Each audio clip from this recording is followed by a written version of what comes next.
¿Alguna vez te preguntaste por qué, después de tantos años de entrega, hay hijos que no valoran a su madre, incluso cuando ella lo dio todo por ellos? Hoy quiero que recorramos juntos 7 razones psicológicas profundas por las que un hijo no valora a su madre, y te aseguro que entenderlas puede cambiar para siempre la manera en que miras tu propia historia. Existe una herida que sangra en silencio, no aparece en una radiografía ni se detecta en un análisis de sangre, pero está ahí, latente, robándole el sueño a miles de mujeres cada noche cuando apagan la luz y empiezan a repasar mentalmente cada decisión, cada renuncia, cada vez que se dejaron a sí mismas en segundo plano para que sus hijos estuvieran un poco mejor. Es la herida de la madre que siente que su amor, ese amor que dio sin condiciones, sin factura, sin pedir nada a cambio, no es visto, no es reconocido, no es valorado, no porque el hijo sea malo, sino porque en algún punto de la historia algo se quebró en el vínculo, aunque nadie se haya dado cuenta del momento exacto. Durante décadas de trabajo clínico he escuchado el llanto contenido de muchas madres. Mujeres que se sientan frente a mí y con los ojos llenos de lágrimas me preguntan una y otra vez, ¿qué hice mal? Y entonces comienzan a recorrer mentalmente cada cumpleaños organizado, cada noche en vela al lado de una cama con fiebre, cada sueño personal dejado para después, porque primero estaban los hijos. Y sin embargo, hoy se encuentran frente a una distancia fría, a un silencio que duele, a un hijo o una hija que parece vivir en otro planeta emocional. También he hablado con esos hijos y lo que descubrí es que la mayoría no tiene la menor idea del dolor que están provocando. No se levantan por la mañana diciendo «voy a herir a mi madre». Están atrapados en sus propias batallas internas, en defensas que construyeron casi sin darse cuenta, en patrones psicológicos que heredaron y repiten sin entenderlos. Con el tiempo entendí algo importante. Detrás de esa aparente falta de valoración no hay una única causa. No se explica por una sola escena ni por un solo conflicto. Hay dinámicas psicológicas, neurológicas, vinculares y también culturales que se entrelazan y arman una especie de laberinto emocional. Y muchas veces en ese laberinto la madre queda sola, culpándose por todo. Hoy quiero compartirte 7 de esas razones psicológicas. No para justificar lo injustificable, no para minimizar tu dolor, sino para que puedas ponerle nombre a lo que te pasa y sobre todo para que entiendas algo fundamental, que lo que estás viviendo no es un veredicto sobre tu valor como madre. Primera razón, la paradoja de la familiaridad. Tiene que ver con cómo funciona nuestro cerebro. En neurociencia se habla de algo que podríamos llamar la paradoja de la familiaridad. Nuestro cerebro es una máquina de supervivencia diseñada para detectar cambios, peligros, oportunidades. Si se quedara detenidamente observando todo lo que es constante y estable, colapsaría. Por eso tiende a apagar de la conciencia aquello que siempre está. Lo familiar, lo seguro, lo que no cambia. Cuando alguien o algo está siempre disponible, siempre presente, siempre ahí, el cerebro lo registra como paisaje, como el aire. Y nadie se pasa el día agradeciendo el aire que respira. Solo pensamos en el aire cuando falta. Con las madres muchas veces sucede lo mismo. Una presencia estable, constante, que nunca se va, que siempre está, queda invisibilizada. No porque no importe, sino precisamente porque es incuestionable. No es que tu hijo se siente a decidir «no voy a valorar a mi mamá». Es un automatismo neurológico. El cerebro da por sentado aquello sobre lo que siente que siempre puede contar. Y eso duele muchísimo, porque el amor más incondicional se convierte paradójicamente en lo menos registrado. Segunda razón, la individuación. Tiene que ver con un proceso indispensable para la salud psicológica de cualquier ser humano. La individuación es el proceso mediante el cual un hijo deja de ser simplemente una extensión de sus padres y se convierte en alguien separado, con sus propios deseos, con sus propios valores, con su propia mirada del mundo. Para individuarse, un hijo necesita tomar distancia emocional de sus figuras parentales. De algún modo, necesita rebelarse contra ellas, discutir sus ideas, cuestionar su influencia. No lo hace porque la madre no valga ni porque el amor haya sido insuficiente. Lo hace porque necesita poder decir, yo soy yo, no soy una copia de mi mamá, tengo derecho a mi propia vida. Este proceso muchas veces se vive por la madre como un rechazo devastador. Donde el hijo intenta separarse, la madre siente abandono. Donde el hijo discute, la madre escucha ingratitud. Donde el hijo pide espacio, la madre siente que pierden el vínculo. Y el dolor es real. Claro que sí. Pero muchas veces no se trata de falta de amor, sino de un paso doloroso pero necesario hacia la madurez. Cuanto más se resiste este movimiento, cuanto más la madre se aferra, controla, exige cercanía o reconocimiento, más se intensifica la distancia. Es como intentar retener agua cerrando el puño. Cuanto más fuerte lo apretás, más escurre entre los dedos. Tercera razón, proyectar el malestar en quien sentimos seguro. Se relaciona con un mecanismo que todos usamos, aunque no lo sepamos. Proyectar nuestro propio malestar en quien sentimos más seguro. Cuando un hijo se siente fracasado, desorientado, con baja autoestima, con miedos que no sabe cómo manejar, con heridas que arrastra desde chico, necesita un lugar donde descargar esa tensión interna. Y ese lugar suele ser la persona de la que está seguro que no se irá. Muchas veces ese hijo no se descarga con el jefe porque podría perder el trabajo. No se descarga con los amigos porque podrían alejarse. No se descarga con extraños porque no tiene ningún vínculo.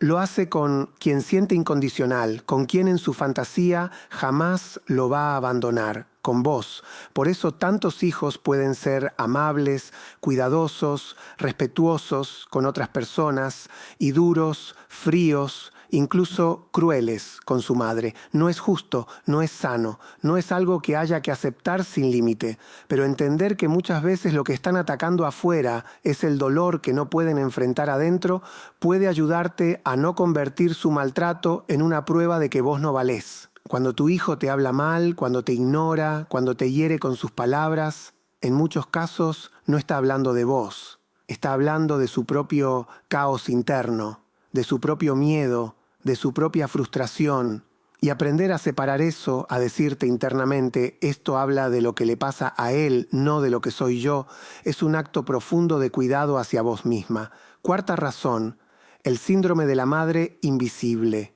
Tiene que ver con algo que he visto muchas veces en el consultorio, lo que llamo el síndrome de la madre invisible.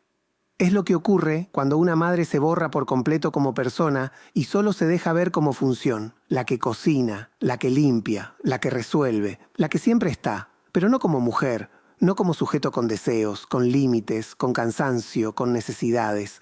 Con la mejor intención del mundo, muchas madres se enseñan a sí mismas a desaparecer, ocultan el cansancio para no preocupar, callan la tristeza para no cargar, posponen los propios sueños hasta nuevo aviso que nunca llega. Y sin darse cuenta, le transmiten al hijo un mensaje muy sutil. Lo que yo siento no importa. Lo que importa es lo que vos necesitás. Ese hijo crece viendo a una madre que jamás dice no puedo, que nunca pide ayuda, que nunca pone un límite. ¿Cómo va a aprender a verla como alguien con derechos y necesidades propias? Si mamá nunca mostró que algo le dolía, si nunca dijo basta, si nunca se valoró a sí misma delante de él, ¿cómo va a valorarla a él? Y acá la pregunta es dura, pero necesaria.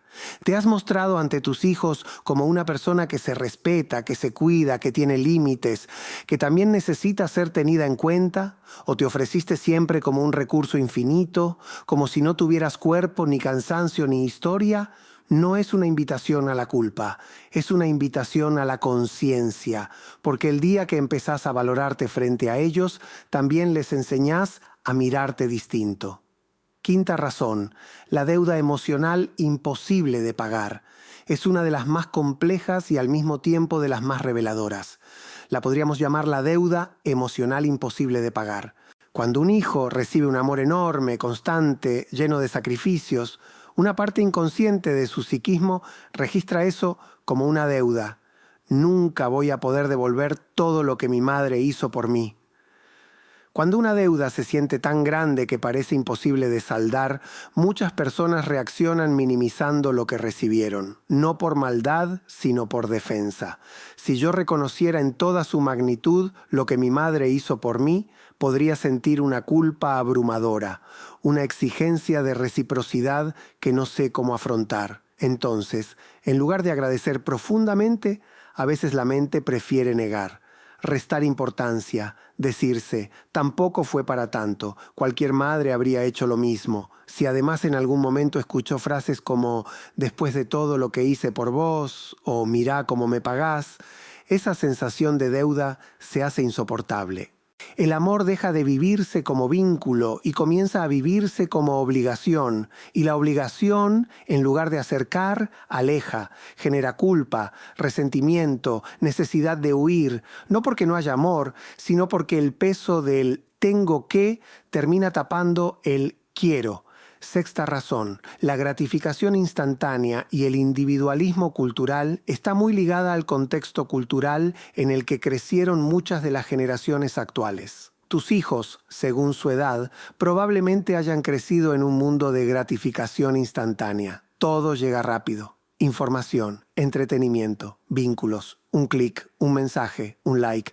El cerebro se acostumbra a la novedad constante, al estímulo que cambia todo el tiempo. En ese escenario, el amor materno, que es estable, repetitivo, previsible, no genera el mismo impacto que algo nuevo y brillante. Es una melodía suave en medio de un mundo lleno de fuegos artificiales. No compite en términos de excitación inmediata.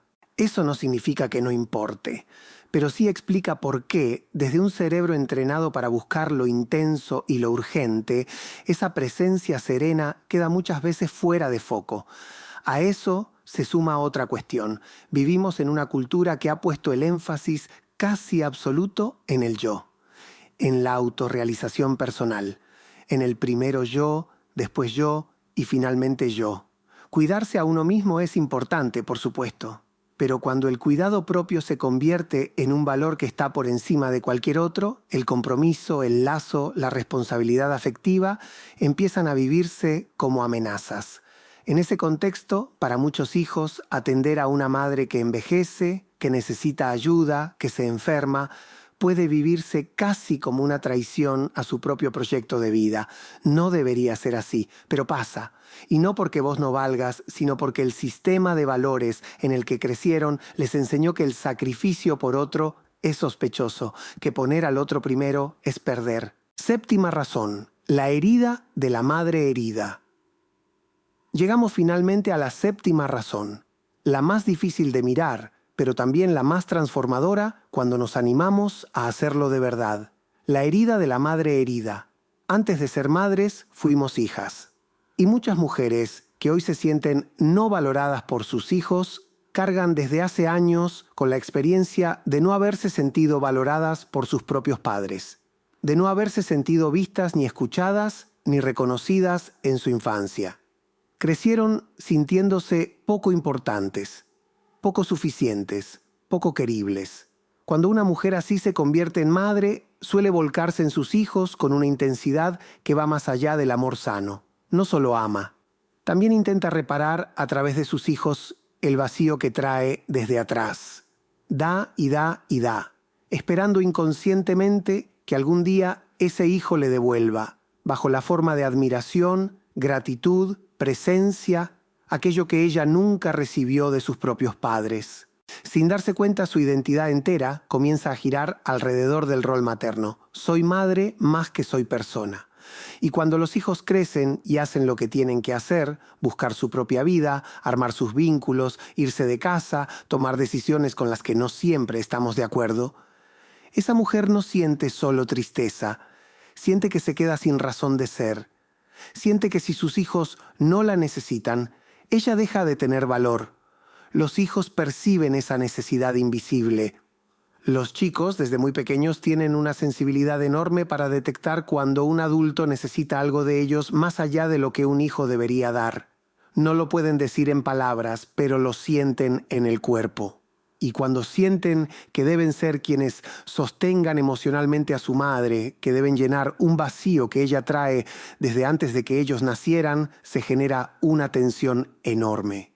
Una parte del hijo quiere ser ese hijo perfecto que calma el dolor de mamá, pero otra parte, la parte sana, se rebela porque intuye que esa carga no le corresponde y muchas veces esa rebelión toma la forma de distancia, dureza, aparente indiferencia, no porque no quiera a su madre, sino porque no quiere ser responsable de su felicidad. En lo más profundo, lo que ese hijo está diciendo, aunque no lo pueda formular, es: no puedo ser el remedio de tus heridas, no puedo ser el sentido de tu vida, necesito ser libre para ser yo, no el salvador de tu historia. Y entonces la pregunta que queda flotando y que puede doler mucho, pero que también puede abrirte una puerta de sanación, es esta: ¿desde dónde crié a mis hijos? ¿Desde mi plenitud o desde mi carencia? ¿Los amé para que pudieran crecer libres o para que llenaran un vacío que yo ya traía?